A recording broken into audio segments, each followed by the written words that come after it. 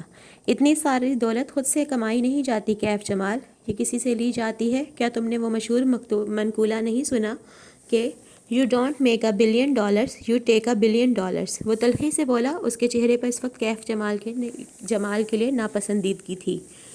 God father, کیف ہلکا سا مسکرایا، لیکن کم از کم آپ کو اس دولت کو بڑھانے کا ہنر تو آتا ہوگا، اس لیے میں چاہتا ہوں کہ آپ مجھے مینٹور کریں۔ میرے پاس بیبی سٹنگ کے لیے وقت نہیں ہے۔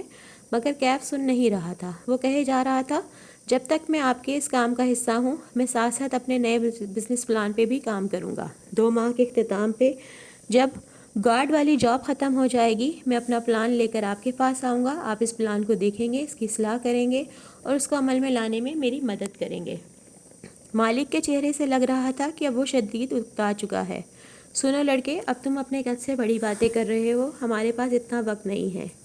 1 منٹ مالک، ماہر فرید نے ہاتھ اٹھا کے اسے روکا اور کیف کی آنکھوں میں جھانکا۔ میرے مینٹور کرنے سے تمہیں لگتا ہے تم کامیاب ہو جاؤ گے؟ جی بالکل۔ ماہر ہلکا سا ہنسا۔ تم نے کامیاب ہونا ہوتا تو اب تک ہو چکے ہوتے۔ تم کیف جمال ایک ناکام انسان ہو اور تمہارا بزنس پلان اس دفعہ بھی ناکام ہوگا۔ کیف کے چہرے پہ کئی رنگ آ کے گزرے، اس کے ہونٹ بھج گئے۔ میرا بزنس پلان دیکھے بغیر آپ مجھے ناکام کیسے کہہ سکتے ہیں؟ کیونکہ وہ بزنس پلان کبھی نہیں بنے گا۔ تم اگلے 2 ماہ ضائع کر دو گے، وہ بے رحمی سے بولا۔ اگر 2 ماہ بعد آپ کے پاس اپنا پلان لے کر آ گیا تو؟ ماہر فرید پھر سے ہنس دیا۔ چلو آج تم پہ ایک تجربہ کرتے ہیں کیف جمال۔ ماہر، مالک نے تنبیہ کی، لیکن وہ اسے نہیں دیکھ رہا تھا۔ وہ اس صورتحال سے لطف اندوز ہو رہا تھا۔ میں اکثر سوچتا تھا کہ کیا ایک انسان تمام وسائل کے باوجود ناکام ہو سکتا ہے؟ کیونکہ آدھی انسانیت اپنی ناکامی کا ذمہ دار اور وسائل کی کمی اور غربت کو ٹھہراتی ہے۔ مگر تم میرے لیے ایک ٹیسٹ کیس ہو کیف، تم میرے اس سوال کو حل کرو۔ اس کی آنکھوں میں چیلنج تھا۔ اگلے 2 ماہ تمہیں یا تمہاری فیملی کو کوئی مالی پریشانی نہیں فیس کرنی پڑے گی۔ تمہیں اپنے کام کے لیے بہترین آلات دیے جائیں گے۔ جو بھی آفس ایکوائپمنٹس ان کی مالک کو لسٹ بھیج دو، وہ تمہیں سب مہیا کر دے گا۔ مالک اس بات سے بالکل خوش نظر نہیں آتا تھا، لیکن خاموشی اس کی مجبوری تھی۔ میں تمہیں 2 ماہ دیتا ہوں، اپنا پلان بناؤ۔ 2 ماہ ایک لمبا عرصہ ہے، تم دن کے چند گھنٹے بھی کام کرو تو کر سکتے ہو۔ تم گھر سے کام کرتے ہو، چاہو تو تمہیں ہم کوئی آفس یا لگژری اپارٹمنٹ بھی فراہم کر سکتے ہیں جہاں تم سکون سے دن کے چند گھنٹے کام کر سکو۔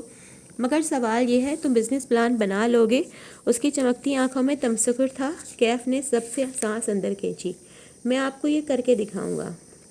ناممکن، تم 2 ماہ تک اتنی سہولیات کے باوجود بھی اپنا بزنس پلان تک نہیں بنا سکو گے۔ مالک اور میں تمہارے جانے کے بعد اس بات پہ شرط لگائیں گے، کیونکہ تم ایک سست انسان ہو۔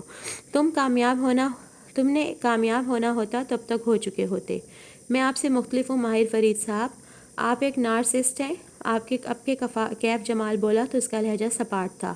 آپ کے لیے اونچی کرسی پہ بیٹھ کے بے روزگار نوجوانوں کی ناکامی کا مذاق اڑانا بہت آسان ہے۔ آپ سونے کا چمچ منہ میں لیے بڑے ہوئے ہیں، آپ اپنی محنت سے یہاں نہیں پہنچے۔ آپ پریویلیجڈ ہیں۔ آپ کے والد نے آپ کے لیے بہت بڑی بزنس امپائر چھوڑی ہے، جسے آپ خوبصورت لڑکیوں کا پیچھا کرنے میں ضائع کر رہے ہیں۔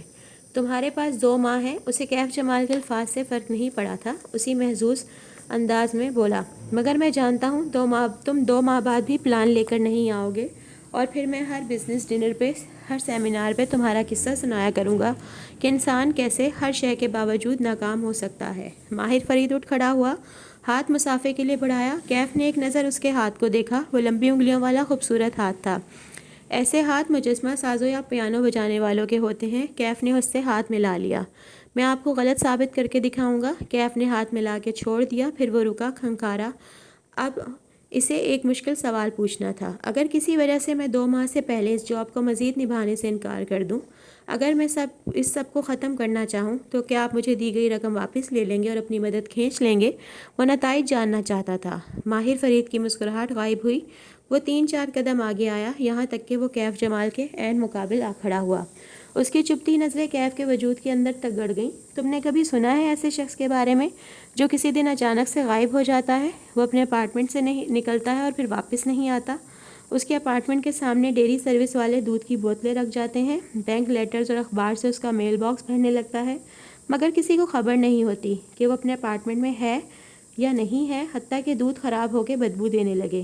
تب پولیس بلائی جاتی ہے اور اپارٹمنٹ کا لاک توڑا جاتا ہے، مگر جب تک بدبو نہ آئے کوئی اس لاپتہ شخص کی پرواہ نہیں کرتا۔ تم کیف جمال اس جاب کو اپنی مرضی سے ختم نہیں کر سکتے۔ یہ جاب تب ختم ہوگی جب میں کہوں گا، اور جب تک میں نہیں کہوں گا تمہارے اپارٹمنٹ سے بدبو بھی نہیں اٹھے گی۔ اب یہ پیکٹ اٹھاؤ اور جا کے نئے جوتے خریدو۔ کیف کا چند منٹ پہلے بحال ہوا اعتماد ایسے بکھر گیا جیسے ہوا سے سوکھے پتے بکھر جاتے ہیں۔ اس نے اس بات میں سر ہلایا، پیسے، مینٹورشپ، اپنے بزنس کا کامیاب ہو جانا، یہ سب اس کی ضروریات تھیں، لیکن اس لمحے اسے احساس ہوا کہ ان ضروریات کو پورا کرنے کے لیے اس نے خود کو ایک غلط آدمی کے ساتھ سودے میں پھنسا دیا ہے۔ مزید کچھ پوچھنا ہے تو ابھی پوچھ لو۔ ماہر فرید نے کلائی پر بندھی گھڑی دیکھی۔ میری لندن کی فلائٹ ہے، مجھے واپس جانا ہے، زیادہ وقت نہیں ہے میرے پاس۔ کیف جمال نے کچھ کہنے کے لیے لب کھولے، اسی وقت روم کا دروازہ کھٹکا، ایسے نہیں جیسے بیل بجاتے ہیں، بلکہ ایسے جیسے کوئی جوتے سے 2-3 دفعہ ٹھوکر مارتا ہے۔ ماہر فرید نے کیف سے نظر اٹھائی اور مالک کو دیکھ کر آبرو سے دروازہ کھولنے کا اشارہ کیا، مگر مالک نے اپنی جگہ بیٹھے بیٹھے محض کندھے اچکا دیے۔ اس کے پاس کارڈ ہے، خود کھول لے گا۔ کیف ابھی تک بے بس مگر چپتی نظروں سے ماہر فرید کو دیکھ رہا تھا۔ اس کی آخری بات کا اثر ابھی ظاہر نہیں ہوا تھا۔ چند لمحے بعد کارڈ سوائپ ہونے کی بپ بجی، پھر دروازہ کھلنے کی آواز آئی۔ ایک دروازہ کھولنے میں کتنی محنت لگتی ہے یار، تم لوگ میرے ساتھ یہ جان بوجھ کے کرتے ہو۔ اندر داخل ہونے والا شخص جھنجھلاتے ہوئے کہتے کہتے رک گیا۔ کیف ابھی تک ماہر کو دیکھ رہا تھا، لیکن پیچھے کھڑکی کے شیشے میں مدھم سا عکس دکھائی دیا۔ وہ ایک نوجوان تھا جس کے ہاتھ میں پکڑی پیپر ٹرے میں کافی کے ڈسپوزیبل کپ نظر آ رہے تھے۔ کیف جمال کو دیکھ کے نوارد نے نظریں جھکائیں، کپ گنے 1 2 3، پھر چہرہ اٹھا کے کمرے میں موجود افراد کی گنتی کی۔ اب کہ وہ بولا تو آواز میں معذرت تھی، مجھے نہیں معلوم تھا یہاں ہم 4 لوگ ہیں۔ کیف جمال نے ماہر فرید سے نظریں ہٹائیں اور گردن موڑ کے اس شخص کو دیکھا۔ کیف کو خود نہیں معلوم تھا کہ اس روز ہوٹل سویٹ میں وہ 3 نہیں 4 ہوں گے۔ تو دوستو یہ تھی آج کی ایپیسوڈ، امید کرتی ہوں آپ کو پسند آئی ہوگی۔ اگر آپ کو میری آڈیو اچھی لگی ہے تو اسے لائک کریں، شیئر کریں، میرے چینل کو سبسکرائب کریں۔ کائنڈلی چینل سبسکرائب ضرور کیا کریں۔ اللہ حافظ، کل پھر ملیں گے، دعاؤں میں یاد رکھیے گا۔